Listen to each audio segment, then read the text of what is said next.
ഇടുക്കിയിൽ വൻ ചാരായ വേട്ട. കമ്പംമെട്ട് കട്ടേക്കാനത്ത് നിന്നും പിടികൂടിയത് 245 ലിറ്റർ ചാരായമാണ്. കട്ടേക്കാനം സ്വദേശി ചക്രപാണി എന്നറിയപ്പെടുന്ന സന്തോഷിനെ എക്സൈസ് അറസ്റ്റ് ചെയ്തു.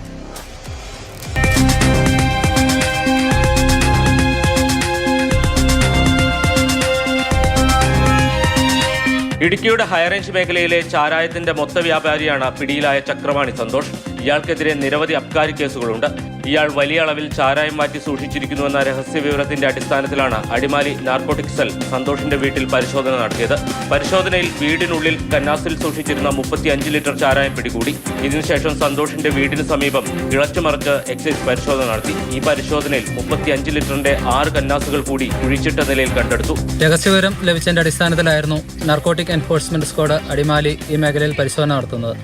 ടാനിൽ നിന്ന് വീട്ടിലും അതുപോലെ തന്നെ പുരയിടത്തിൽ കുഴിച്ചിട്ട നിലയിലുമായി 245 ലിറ്റർ ചാരായമാണ് കണ്ടെത്തിയിട്ടുള്ളത്. കേരള തമിഴ്നാട് അതിർത്തിയിലെ വനമേഖലയിലാണ് ചാരായം വാറ്റിയതെന്നാണ് സൂചന. പിന്നീട് കന്നാസുകളിലാക്കി വീടിന് സമീപം കുഴിച്ചിടുകയും ആവശ്യക്കാർക്ക് വിതരണം ചെയ്യുകയുമായിരുന്നു. മുമ്പും നിരവധി ക്രിമിനൽ കേസുകളിലടക്കം പിടിയിലായിട്ടുള്ള ആളാണ് സന്തോഷ്.